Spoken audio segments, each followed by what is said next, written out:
Hey, good morning, everybody. It is Nugget of Truth Time with Pastor Ben on a Tuesday morning. Hope that everything is well with you.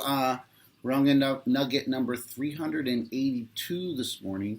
I looked at the brown book and just didn't want to do that one, so I'm actually going to do a nugget from this previous week's message. We talked about Ephesians chapter 1, and we touched on this idea of being blessed in the heavenly realms with every spiritual blessing in Christ, and that might be a little bit of an ambiguous thought. What does that mean? Exactly. Well, Charles Spurgeon had this to say about recognizing our blessings in the spiritual realm, that we tend to focus on our material blessings and provision and financial and relational blessings. All those are good things, especially the relational blessings that we have, but this is what Charles Spurgeon had to say. That was pretty good.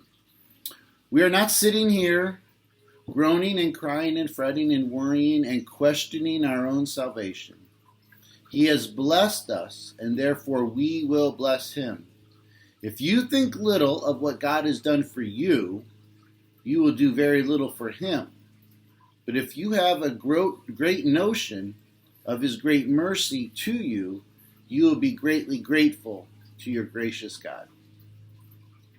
And again, you can hear this phrase, being blessed in the heavenly realms, and not exactly thinking, how can you wrap your head around what does that mean? But again, we tend to think of all of our temporary blessings and prioritize them in some respects. But I love this quote: if you think little of what God has done for you, if you're not appreciating the blessing of forgiveness, if you're not appreciating the blessing of relationship with him, being blessed in the heavenly realms in a spiritual sense, not just a physical, temporary, tangible sense.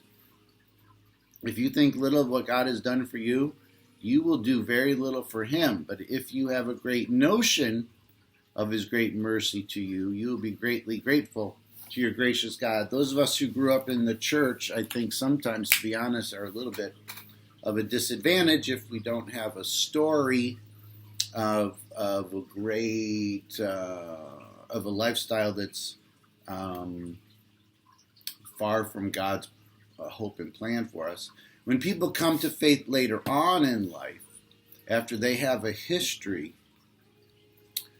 and they know what they're saved from, oftentimes, you probably know people who got saved later on in life, they know, they have a more clear understanding of what they've been saved for, and they oftentimes have more of a passion and more of a heart, and I think it's reflected in this because they know what they're saved from a little bit more intentionally and a little bit more passionately than those of us who might have grown up in the church who don't have stories of all kinds of things happening in our lives.